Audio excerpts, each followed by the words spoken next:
Bonjour à tous, nous nous retrouvons pour la guidance de ce mois d'août pour les poissons, ascendant poissons et lune en poissons. J'espère que vous allez bien, mes amis poissons.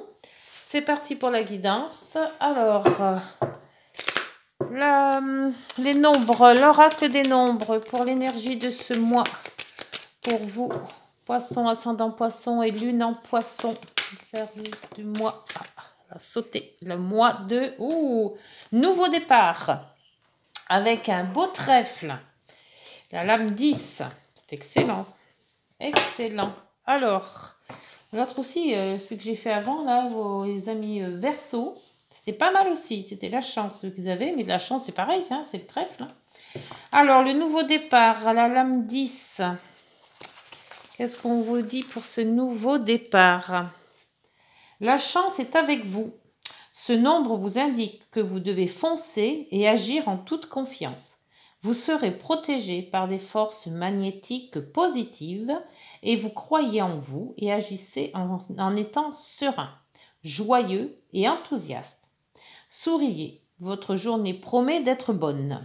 Là, c'est le mois complet. Pas belle la vie. Le mois complet avec un beau trèfle de nouveau départ. Bien. Allez, les 12 maisons, c'est parti avec le tarot de Marseille. Alors, on va faire la coupe du tarot de Marseille pour les poissons, ascendant poissons et lune en poissons. La coupe. Oh, la maison Dieu. Ouf, il va y avoir quelque chose d'imprévu qui va vous arriver. Et l'empereur. Alors l'empereur, c'est quelqu'un qui sait où il va, c'est un meneur de groupe, hein. C'est lui le chef, c'est lui qui donne les décisions, c'est lui qui donne les consignes. Voilà, là on est vraiment sûr de soi et on part, on s'en va. Et la maison Dieu par contre, derrière il y a le chariot. Bon, mais avec la maison Dieu, on ne sait pas trop si ça va être positif ou négatif. Donc, on se lance peut-être tête baissée dans quelque chose qu'on va peut-être regretter. Alors, on va voir avec la guidance ce que ça donne, mais la maison Dieu, c'est ça. Ça peut être très positif, comme ça peut être aussi négatif. Et ça vient quand même assez brutalement, assez soudainement. Il y a toujours un problème dans la maison Dieu. Hein. Ça arrive, mais c'est toujours très soudain. Donc, voir maintenant si c'est positif ou négatif. Eh bien, écoutez, on va voir ça tout de suite avec les 12 maisons. Votre chemin de vie. Hop. Alors, le temps d'installer les cartes. Alors, 3, 4, 5, 6, 7, 8, 9. Allez, 10 par là, 11 par là, et ben la 12 qui est arrivée en même temps. Allez, on va les mettre toutes les deux comme ça. Voilà. Et en dos, le battleur. Le battleur, c'est le nouveau départ. Là aussi, c'est un nouveau départ. C'est qu'il y a un projet qui se met en route, qui a été étudié, voilà, et on arrive à exposer maintenant. On se dit, voilà, on se lance. On a fait ce qu'il a fallu faire, on s'est renseigné sur tout. Et là, ce nouveau départ, voilà, on a tous les outils devant nous et on s'en va. Le nouveau départ, là, ça y est, on est en plein dedans. Alors maintenant, avec la maison Dieu qu'on a vue tout à l'heure, j'espère qu'il va tomber dans le bon côté. Alors, la maison 1, c'est tout ce qu'on voit de vous. C'est votre caractère, c'est votre façon de fonctionner, c'est votre façon de voir les choses, voir c'est vous. Hein. Ah ben, l'empereur qui revient. Donc, vous êtes vraiment sûr de vous. Alors, le projet que vous mettez en route ou le projet qui va se mettre en route, parce que pour le moment, avec le battleur, il se lance, mais c'est que c'est tout juste. Hein, il n'y a rien de trop fait déjà. On voit que vous êtes sûr de vous. Donc, c'est déjà ça. Et si vous avez des ordres à donner, vous allez les donner. Bon, pour le moment, voyons voir. Ça, c'est bien. En maison 2, vos finances. Alors, quelles seront vos finances et vos gains que vous avez actuellement? Ça peut être des primes, ça peut être tout l'argent que vos biens aussi, matériaux, patrimoine, autres.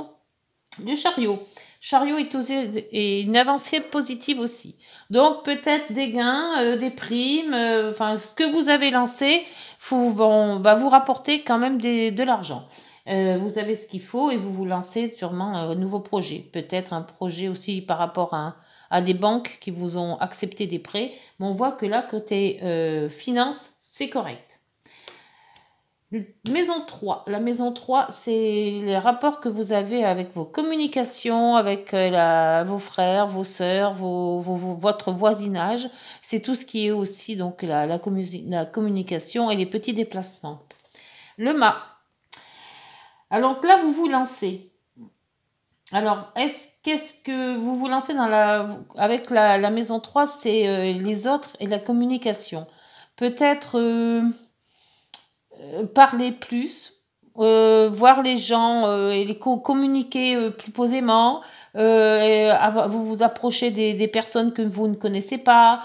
Voilà, il y a une approche plus libertine avec le mât. Le mât s'en va pour rencontrer des gens, puisqu'on est dans la communication, mais c'est toutes sortes de gens. Il n'y a pas de catégorie. Là, vous voyez tout le monde et vous êtes agréable et vous communiquez avec tout le monde. La maison 4. La maison 4, c'est la maison de la famille, de votre propre famille, ou de celui de vos parents si vous êtes célibataire, ou tout ce qui concerne l'hérédité. La force. Alors, la force avec la maison 4. La force de tenir dans la maison, peut-être la responsabilité, hein, puisque l'empereur, c'est quand même ça aussi, hein, c'est d'être responsable. Peut-être êtes-vous responsable de votre foyer, hein, vous êtes le chef de famille. Vous êtes peut-être aussi la force de résister à votre foyer, hein, aussi, avec les contraintes et tout. Bon, vous avez quand même la force de tenir votre foyer. On verra avec les autres maisons ce que ça va donner. La maison 4, la maison 5, la maison des plaisirs, c'est la maison des jeux, des enfants, de l'amour, tout ce qui est vacances. L'amoureux. Avec l'amoureux, donc, il y a un choix. Alors, avec l'amoureux en maison 5, peut-être qu'on vous dit d'être plus présent en famille que la maison 5. Maison 5, c'est les joies, c'est les plaisirs. On se fait du bien, on est en vacances, on est cool, voilà. Et là, avec la force en maison 4, on se dit, il faut peut-être maintenir un peu sa maison 4. Donc, essayez de trouver peut-être un équilibre entre la 5 et la 4. Pour le moment, je vois ça comme ça. On va voir avec les autres. Hein. La maison 6, la maison des contraintes, la maison du travail, du quotidien. Et aussi la maison de la santé. Le soleil. Ah bah là, le quotidien, ça se passe bien. La santé aussi, hein, parce qu'avec la santé avec le soleil, c'est l'énergie, c'est le bien-être, voilà, on est équilibré, il y a tout qui va bien. Et en maison 6, les contraintes, on les prend telles qu'ils viennent, les contraintes, c'est correct. Là, il n'y a pas de souci dans cette maison 6. Donc, je pense que le choix de la 5, ça sera peut-être plus posé sur la 4. On verra. La maison 7, la maison de l'union, de l'association, des collaborations, des partenariats. Alors, ça peut être professionnel et sentimental. Hein. Le diable. Ah, je l'ai vu aussi dans les Verseaux, il y a le diable aussi. Alors, le diable, c'est tout ce qui est attachement, détachement, jalousie, possessivité. Ça peut être aussi toutes les addictions. Et ça peut être aussi le fait d'être de la sexualité aussi. Hein, ça peut être un peu libertin, on va dire. Donc là, il va peut-être falloir faire un choix par rapport à la maison 5. C'est peut-être pour ça ce choix de la 5. Hein. Vous restez en famille ou vous allez papillonner de droite à gauche. Peut-être que ce soit le choix. Ça se rapporte vraiment bien par le coup au Verseau aussi. Hein. Alors si vous êtes ascendant poisson, ascendant Verseau ou Verseau, ascendant poisson, ça va être chaud cet été. Hein. La maison 8, c'est la maison des remises en question, l'argent des autres, c'est aussi tout ce qui est... c'est l'argent des autres, la sexualité aussi. Ah oui, on va être le diable. Alors, l'étoile. L'étoile, vous êtes protégé, vos vœux sont exaucés. Bon, bah écoutez, vous suivez votre intuition. Alors, si vous avez une remise en question à faire, bon, là, ça va, vous allez trouver votre chemin parce qu'avec l'étoile va vous guider là où il va falloir aller. Si c'est l'argent des autres, ben, vos vœux sont exaucés. Alors, est-ce que ben, ça va peut-être vouloir un prêt bancaire? Est-ce que ça va être des sources de tout ce qui est social? Est-ce que vous avez demandé voilà, de l'argent par rapport à une prime ou autre? Donc là, les vœux vont être exaucés. Donc pour le moment, la maison 8, ben, c'est parfait. Alors faites vos vœux. Si, ça peut être les gains au jeu aussi. Ça peut toujours servir, hein, je vous dis ça comme ça. Mais ça peut être aussi des gains au jeu. Donc peut-être un petit gratte-gratte qui vous ferait gagner une petite somme. La maison 9, c'est tout ce qui est spirituel, c'est tout ce qui a trait aux grandes études, à l'étranger, aux langues étrangères, au lointain aussi, tout ce qui est les pays loin. L'ermite. Alors l'ermite, c'est plus spirituel, alors pour rapport à cette maison. Parce que les voyages avec l'ermite, à moins de voyager dans la tête ou dans les livres, il n'y a que ça. Hein, et ça bouge pas dans la masse, hein, l'ermite. Hein. Par contre, l'ermite, très spirituel. Il va faire un petit crochet sur ce qu'il a vécu déjà avant. Il va faire peut-être une petite remise en question en se disant qu'est-ce que j'ai pu faire ou ne pas faire. Est-ce que j'ai loupé quelque chose? Est-ce que j'ai fait tout ce que je devais faire, ce dont je devais faire? Voilà, c'est beaucoup de questions, c'est beaucoup de remises en question, c'est beaucoup de... C'est très spirituel, hein, là, avec l'ermite. Et l'ermite a sa petite lanterne qui nous dit, voilà, est-ce que j'ai assez de lumière pour avancer, quoi. La maison 10. La maison 10, c'est la maison des situations sociales et professionnelles. C'est la plus élevée et c'est surtout sa destinée. Ah, la transformation. Alors, il y a une transformation de destinée chez vous. Alors, ça peut être la destinée professionnelle, ça peut être aussi tout ce qui est relationnel et familial aussi. Hein. Donc là, ben, c'est une transformation. Alors, je ne sais pas comment vous allez transformer. Est-ce que c'est plus professionnel que relationnel? Après, c'est vous qui voyez selon ce que vous vivez au moment présent. Mais là, on vous dit avec le battleur qu'il y a une avancée. L'empereur vous dit que vous êtes sûr de vous et vous êtes responsable de vos actes. Plus ou moins, c'est ça, puisque c'est la 1. La 7 vous dit de faire attention quand même aux addictions et bah, tout ce qui est papillonnage, hein, surtout en maison des unions. Et la force de résister, alors en maison 4. Et le choix en maison 5. Alors, est-ce que vous allez dans le choix de dire je préfère m'amuser et puis voir après ce que ça donne? On verra bien. Ou alors, est-ce que on est plus sérieux, plus responsable et on se dit on va faire les choses au mieux? La maison, c'est vos relations, qu'elles soient professionnelles, relationnelles, amicales ou familiales. Et la maison Dieu. Et ça, je ne sais pas pourquoi, mais quand j'ai vu le diable, j'ai dit la maison Dieu va sortir. Et ça n'a pas manqué. Et c'est sur les relations. Donc les relations avec la maison Dieu, ça peut être très positif, très négatif. Ou alors bah, c'est toujours assez brutal et inattendu. Hein. Donc peut-être un coup de foudre. Moi, je le vois comme ça. Parce qu'entre le choix 5, le soleil en 6, le diable en 7 et la remise en question avec l'étoile, les vœux exaucés quand même, hein, et quand même la relation avec la maison Dieu, on peut imaginer un coup de foudre là-dedans en se disant il y a une rencontre qui pourrait faire basculer un petit peu les choses et donc du coup faire un choix en se disant est-ce que je reste comme je suis ou est-ce que je vais dans le sens que la maison Dieu me dit, est-ce que, et c'est pour ça qu'il y aura quand même la remise en question de l'ermite, je le fais, je passe le pas ou j'y vais pas, parce que quand même avec le diable vous dit de foncer quoi, hein. Le diable il est jamais très très posé le diable, hein. Il fait bien ce qu'il veut lui, hein. Donc après, il voit les conséquences. Mais bon, les conséquences sont déjà passées. Après, il faut assumer. Hein. Alors, voyez si ça vous parle tout ça. Mais moi, j'ai l'impression qu'il y a une espèce de coup de foudre qui va chambouler le tout. Et on va se demander si on y va ou si on n'y va pas. D'où quand même la maison 3, les communications, hein, avec le mât. Hein. La maison 12, on va voir ce qu'elle va nous dire, cette maison 12. La maison 12, ce sont les lieux cachés, les lieux fermés, comme les cloîtres, les prisons, les monastères, les hôpitaux. Et c'est aussi tous les ressentis intérieurs qu'on peut avoir. Et c'est aussi tous les lieux, enfin tout ce qui est caché. La roue de fortune. Alors si c'est des trucs cachés, ça va remonter à la surface. Préparez-vous, si vous n'avez pas fait les choses bien, à ce que ça soit connu. La roue de fortune tourne, hein. Donc la roue, bon, c'est sûr que ça avance. Alors il y a une avancée. Alors une avancée dans quoi? Dans ce qui pourrait être secret qui va remonter à la surface. Est-ce que c'est un amour secret qui va remonter, hein, que tout le monde va savoir? Est-ce que c'est une rencontre qui est secrète pour le moment et puis que quelque part, ben, là aussi, ça va tourner? C'est vous qui voyez par rapport au sens que cette guidance va prendre, mais pour moi, il y a beaucoup de sentimental, mais brutal, enfin assez soudaine, je dirais. Pas brutale, soudaine.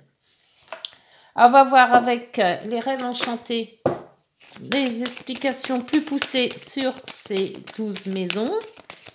Alors, les poissons, ascendant poisson, lune en poisson, hop, l'empereur. Quand je vous disais qu'il y avait quelqu'un, alors homme ou femme, hein, puisque c'est général la guidance, hein, donc vous mettez comme vous voulez, mais sûr de vous, c'est vous, ça. Sûr de vous, vous l'êtes, hein. Bon, alors tant mieux. Maison 2, finances. Vos finances. Quelles seront vos finances? D'après le chariot, ça avance positif. Donc, si vous devez avoir des rentrées d'argent, si vous attendez des rentrées d'argent, quelle que soit dans n'importe quelle situation, hein. Ça peut être des remboursements, n'importe quel remboursement, ça peut être des primes, ça peut être votre salaire, ça peut être... Il y a un choix là aussi. Le choix avec l'argent. On va en remettre une.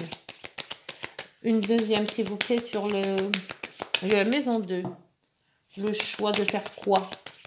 Dépenser. Hop, le choix. Ah, il y a discussion. Il faut discuter de votre argent. Peut-être le choix d'en placer, le choix de le dépenser, le choix de... Je ne sais pas. Peut-être déplacer. Hein. On dépense ou on place? Le mât, maison 3, frères, sœurs, petit déplacement, communication. Donc avec le mât s'en va, le mât, il aime bien tout le monde, le mât, il communique avec tout le monde, le mât, et il s'ancre, le mât. C'est un équilibre. L'ancrage, l'équilibrage, vous voyez, pour éviter de... Donc la discussion est équilibrée. Je vois que ce mot-là dans cette maison. Maison 4, alors force. Ah, la force et la loupe.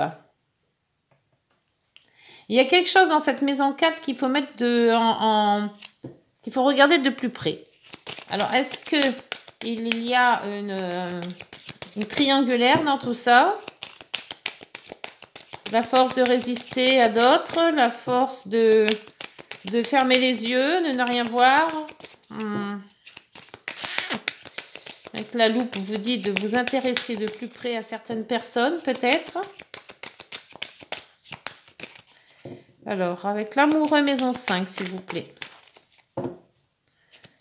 L'amoureux, maison 5 pour les poissons, ascendant poisson, lune en poisson. Ouais, la maison 5, là, vous êtes tiraillé, hein. Vous savez pas trop quoi faire, hein.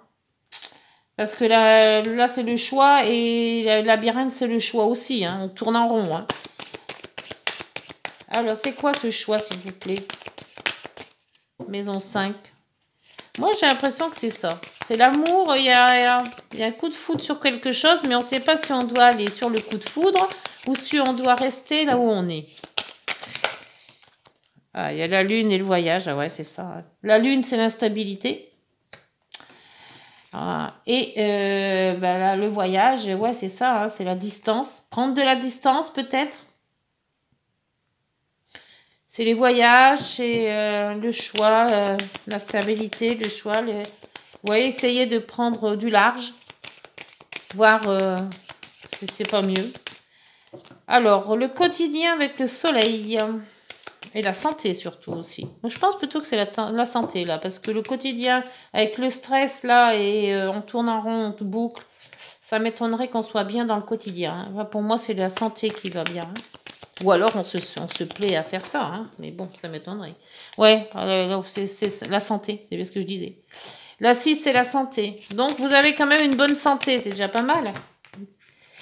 Mais bon, moi j'ai l'impression que il y a un bouleversement dans votre vie sentimentale. Alors, le diable dans la maison 7 pour les poissons, ascendant poisson et lune en poisson, s'il vous plaît. Avec le diable, les addictions, la sexualité. C'est jamais très détachement, l'attachement aussi. Ah, le diable. La maison 7, l'union, l'association, collaboration. Le renard. Alors, si c'est professionnel, ça serait plutôt une profession indépendante. Sinon, on vous dit prudence.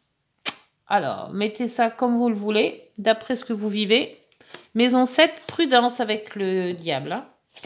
Alors, maison et relation, maison Dieu. Hein. Je vous dis rien, c'est vous qui voyez. L'étoile, la maison 8, l'étoile, c'est l'argent des autres, c'est des gains des autres, c'est le chemin à suivre, c'est les intuitions. C'est votre intuition qu'il faut regarder là, avec la remise en question. Ah, ouais, ça n'a pas dû bien se passer pour la maison 8. Il y a eu des chagrins, il y a eu peut-être de la trahison, il y a eu peut-être... Oui, il y a eu quelque chose de bouleversant de toute manière. Hein. Et en maison 9, l'ermite, et là on voit quand même, vous êtes encore dans l'ermite, hein, avec les ressentis. Hein. C'est beaucoup spirituel, hein, c'est beaucoup intérieur. Hein. Il y a beaucoup de questions, de remise en question, de est-ce que je reste, est-ce que je pars, est-ce que j'y vais, est-ce que j'y vais pas. Je suis cette fille-là ou cet homme-là, mais bon, derrière j'ai fait un foyer, est-ce que je le pars. Il y a beaucoup ouais, de remise en question. C'est ça, l'ermite. La maison 10 avec la transformation. Alors la transformation, ça peut être carrément ne partir et ne plus partir sans se retourner, hein, parce qu'on vit des choses qu'on ne veut plus vivre. Donc cette transformation, on enlève les choses pour aller vers le mieux. Donc après, ça peut être soit professionnel ou relationnel. Hein, ça, c'est pareil. Hein. Là, les masques. Ben oui, avec les masques, avec ce que vous vivez là, d'après ce que je ressens dans les cartes, ben il y a double visage. Hein. Il y a double visage. Mais il faut au moins en sortir un de visage. Savoir ce que vous voulez. Hein. C'est ça la transformation. Hein. C'est couper ce double visage et d'en avoir qu'un.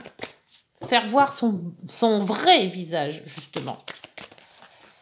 La maison 12, non, pas 12. Ah, celle-là, elle est tombée, je ne l'ai pas battue. La maison Dieu, pardon. La maison 11, les relations. Qui, pour moi, c'est un coup de foudre, ça. Je pense. C'est brutal, de toute manière. Et dans les relations, ou alors on coupe vraiment brutalement ces relations, on n'en veut plus. Ou alors, c'est le coup de foudre. Et c'est des relations. Ah bah oui, c'est des informations qui vont remonter. D'où c'est ce que je vous disais en maison 12 tout à l'heure. Il y a des choses qui vont remonter à la surface. Alors, bon ou mauvais, je sais pas. Ça dépend ce que vous avez caché. Maison 12, donc, les secrets qui vont remonter. Les choses cachées. Ça peut être, si c'est la famille, c'est peut-être des histoires de famille qui remontent. Après, c'est peut-être aussi des amours cachés. Hein. Après, vous voyez ce que vous avez caché. Hein. La roue de fortune en 12, elle vous dit, c'est le trèfle. Bon, ça va, il y a de la chance. Donc, tout n'est pas perdu. Ce que vous avez caché n'est pas aussi grave que ça en a l'air. Hein. Et en dos, les souris, il y a quand même du stress. Hein. Du stress, il y a la maison, donc ça peut être le lieu de vie, le foyer. Les nuages, donc là, il y a du mieux qui revient. Et l'abondance, après communication. Ah, il y a le soleil. Bah, je pense que peut-être qu'avec... je sais pas pourquoi, je vais vous dire un truc que là, c'est remonté tout seul quand j'ai vu le soleil arriver. Peut-être, oui, c'est triangulaire et en se confiant, tout simplement, hein, en se confiant, en se disant, voilà, j'ai fait une erreur, il y a ceci, il y a cela, je voulais pas faire comme ci, c'est comme ça a été brutal, et voilà, j'ai pas réfléchi. Vous voyez ce que vous pouvez avoir quand il y a un quiproquo dans une famille. Et là, avec le trèfle, on voit que l'autre personne va réagir bien. Enfin, bien. Je ne sais pas si tout le monde aurait réagi comme ça, mais va réagir d'une certaine façon que ça va arranger les choses. Voilà, moi je vois comme ça. Hein. Voyez, dites-moi en commentaire si j'étais dans le bon scénario. Allez, avec les heures miroirs. Qu'est-ce qu'elles nous disent, ces heures miroirs? Elles nous disent l'harmonie. Alors, si tu veux atteindre tes objectifs, tu dois avoir confiance en toi. Détache-toi des mauvaises personnes qui t'entourent et affirme-toi. Donc, c'est bien ce que je disais, hein, avec le diable. Alors, là, ils disent, détache-toi de certaines personnes. Hein. Voilà, j'ai pas dit qu'il fallait faire. Hein. L'équilibre en deux. Tu as su rester toi-même dans n'importe quelle circonstance et cela te mène à la réussite. L'équilibre et l'harmonie vont enfin faire partie de ta vie. Compromis et partenariat vont venir à toi. Voilà les poissons. Bah écoutez, poisson, lune en poisson et ascendant poisson. Bah écoutez, dites-moi si cette guidance vous a parlé. Pour moi, c'était une guidance assez spirituelle. Hein. Je pense que l'intérieur va être remonté et dans tous les sens. Donc, secoué surtout aussi. Pour ce nouveau départ, hein, et ben, vous avez le trèfle 2 fois. Une fois la lame 10 et une fois secret. Mais un secret remonté qui se passe bien. Donc, voyez, c'est vous qui faites le droit chemin que vous voulez bien prendre. Voilà. J'espère que cette guidance vous aura parlé. N'hésitez pas de liker, de vous abonner. Et puis, on se retrouve en septembre. Au revoir. Prenez soin de vous.